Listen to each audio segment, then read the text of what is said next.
ঢুকছি। এটা আমাদের ঘর, এটা আমাদের ঘর। 4 দিন আমরা এখানে ছিলাম। আমরা অবশ্য আজকেও আছি। আমরা কালকেই ভোরে বেরিয়ে যাব। কালকে দার্জিলিং হয়ে যেতে হবে, সময় লাগবে 7 ঘন্টা প্রায়। তার জন্য কালকে হয়তো ভোর ভোর হলেই বেরিয়ে পড়তেই হবে।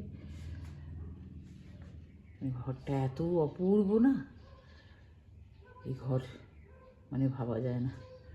আর কি ভিউ! হ্যাঁ, এরকম একটা সুন্দর ঘরে থেকে এত সুন্দর, এত আরাম, এত ভালো একটা সুন্দর ঘর। খুব ভালো কাটালাম রা বাংলাতে।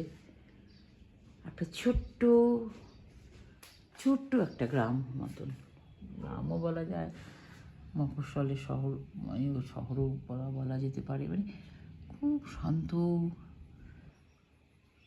মানে এখানে কুকুররাও ডাকে না। খুব পিসফুল একটা পরিবেশ।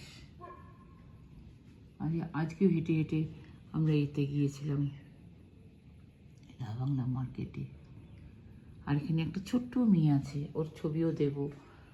ওর নাম হচ্ছে বিশেষতা। ওইখানে যে কুক আছে, যে রান্না করে মেয়েটি, তার ছেলে বাচ্চা আর কি। মাত্র 2 বছর বয়স।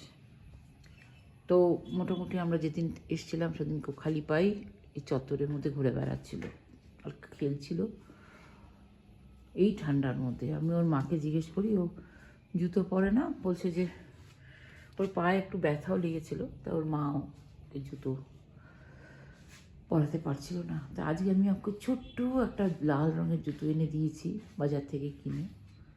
কী যে আনন্দ পেয়েছে মেয়েটি। ওর মা বলছে, বলো থ্যাংক ইউ, বলো থ্যাংক ইউ আন্টি কো বলো।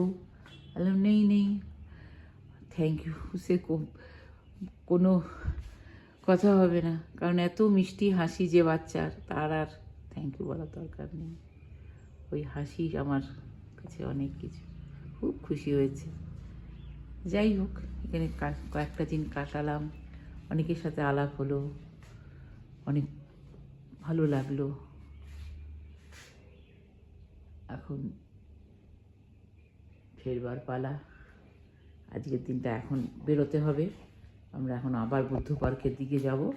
তবে আজকে আর হেঁটে নয়, আজকে গাড়ি করেই যাব, কারণ হাঁটতে গেলে আজকে আর এখন আর মানে সময় নেই, ফিরতে ফিরতে সন্ধ্যা হয়ে যাবে। ঠিক আছে, ধন্যবাদ। রিনা সোম।